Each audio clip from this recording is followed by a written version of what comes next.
The 24th century was meant to be humanity's triumph. Instead, it became its executioner. Oceans boiled under runaway heat. Nations vanished beneath radiation storms. Artificial intelligences, once designed to heal, turned on their masters, fighting proxy wars for corporations that no longer existed. The sky itself burned, red, black, and silent.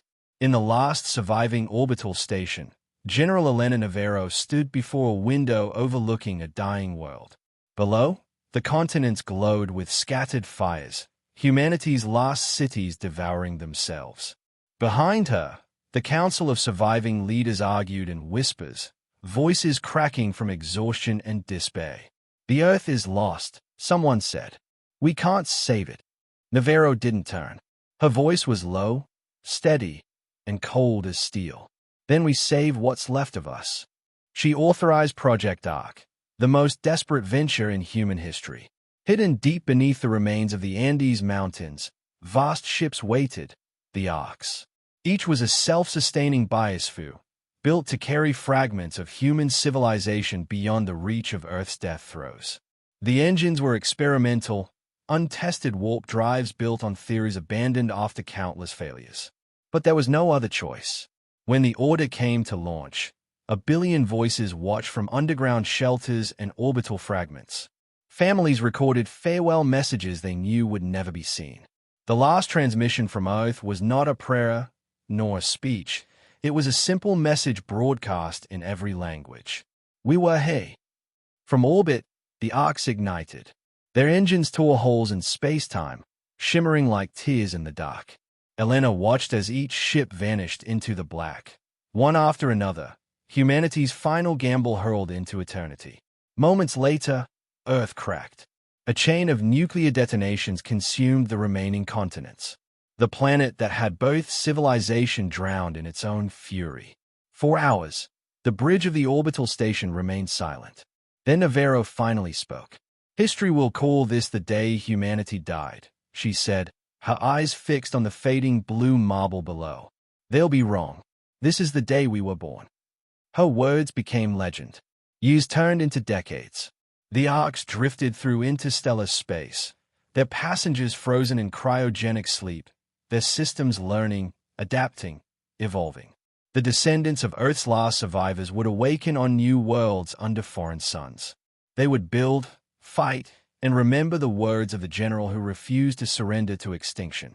Elena Navarro's body was found beside the window of her station years later, her hand still pressed against the glass. Her message to the future engraved beneath her. "We are not children of Earth. We are the children of survival."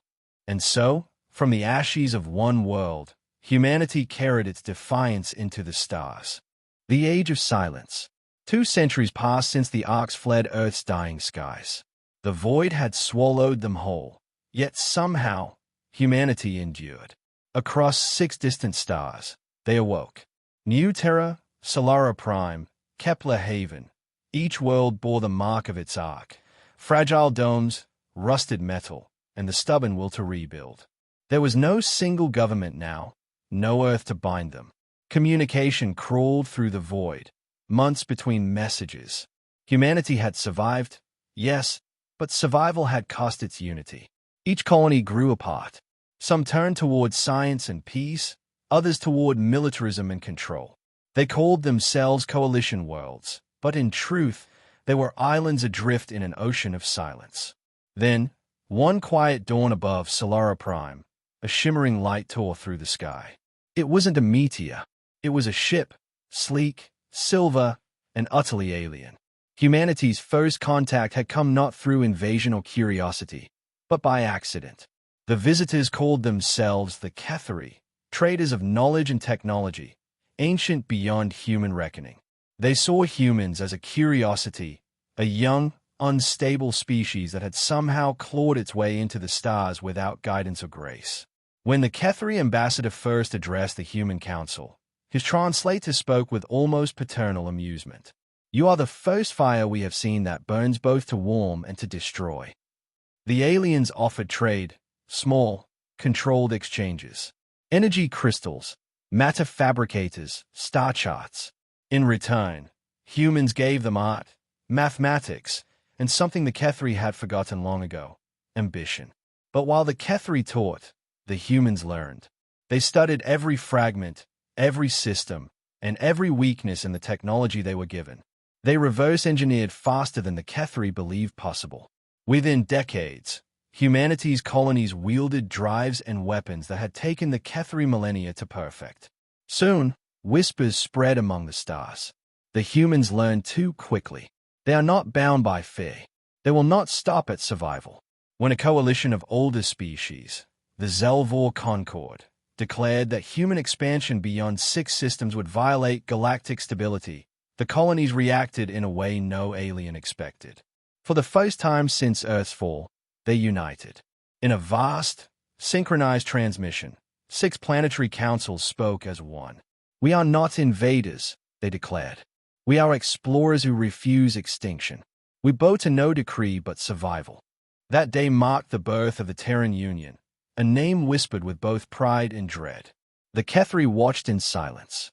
Some pitied them, others feared them, for they had seen what humanity became when the stars tried to cage them. The age of silence had ended. Humanity no longer whispered in the dark.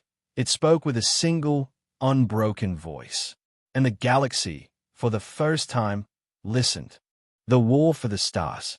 The Terran Union's birth was not greeted with applause. It was met with fear.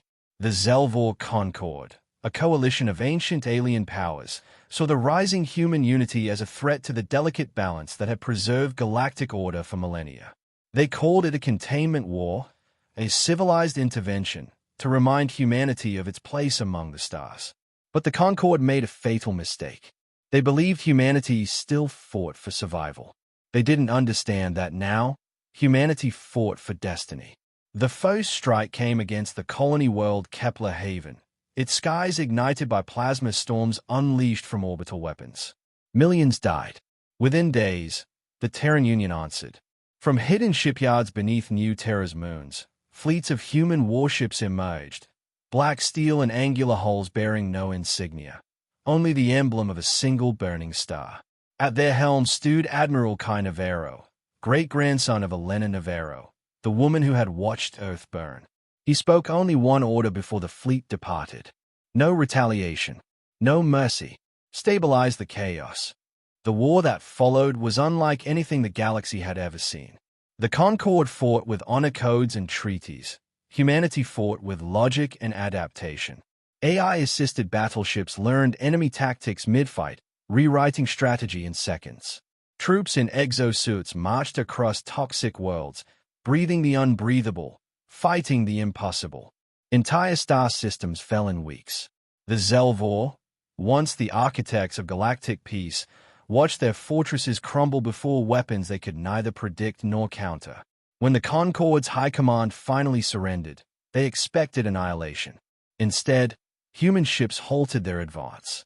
On the ruined world of Vetha Prime, Kai Navarro walked among the broken cities of his enemies.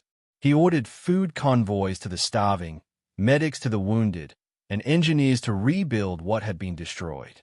An alien general, kneeling before him, asked, "Why show mercy when you could rule through fear?"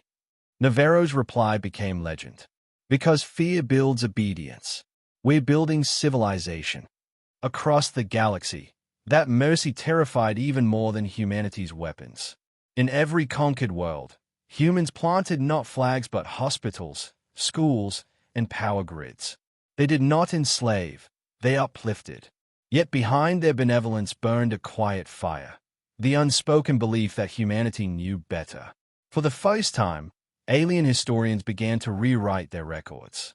The Terran Union was no longer a footnote in the galactic archives. It was a force that had rewritten the laws of power. But peace was fragile. The human fleets did not return home.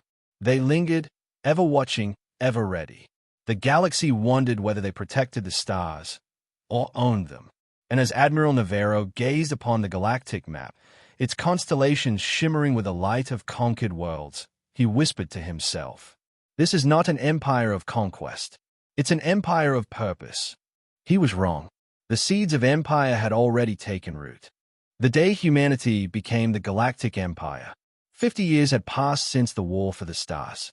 The galaxy that once trembled before humanity now lived beneath its protection and its shadow. The Terran Union had grown beyond its founding worlds. Dozens of alien civilizations had joined its ranks, willingly or not. Trade flowed freely, languages merged, and the once fractured void now pulsed with a single rhythm: human order. It was peace unlike any the galaxy had known. And yet, beneath the harmony, something vast was shifting. On New Terra, a city of light stretched across continents, its towers piercing the upper atmosphere. In its heart stood the Hall of Ascendancy, where representatives of 1,000 species gathered for a single purpose: to crown humanity's first emperor. The air shimmered with the sound of alien choirs. Ships filled the skies, and as the great doors opened, Admiral Kai Navarro, now gray-haired, eyes tempered by decades of war and rebuilding, stepped forward. He did not walk as a conqueror. He walked as a man burdened by the weight of an entire species' dream. When he took the podium, the hall fell silent. His voice echoed through the stars. "We were once wanderers, children of a dying world. We built hope from ashes, unity from silence, and peace from the ruins of war. Today, we stand not as conquerors, but as custodians, guardians of the dawn." Billions across 1,000 worlds watched as Navarro placed the crown, forged from metals of a dozen alien worlds and fragments of old Earth, upon his head. The moment was transmitted across light years, etched into history. AI historians recorded the event, their voices solemn and reverent. On this day, the scattered children of Earth became the architects of a new era. The Terran Union is no more. From this moment forth, humanity reigns as the Galactic Empire. Applause thundered through the hall. Alien ambassadors bowed, fleets lit up the skies in celebration, and the stars themselves seemed to burn brighter. Humanity had done the impossible. It had united the galaxy under one banner. But in the midst of the triumph, a quiet unease lingered. In the shadowed corners of the hall, scholars whispered questions the cheering masses dared not voice. Would this empire bring enlightenment or tyranny? Would the same fire that saved humanity now consume the stars? As Navarro looked out over the sea of faces, human and alien alike, he felt both pride and dread. Power, he knew, was never eternal. Empires rose, empires fell, and history forgot the difference between saviors and rulers. Still, he raised his hand and spoke one final line. Let this empire never forget where it came from, a dying world that refused to surrender. Centuries later, alien children would recite those words in schools built under human suns. And in their lessons, one phrase would mark the turning point of galactic history. That was the day humanity became the Galactic Empire.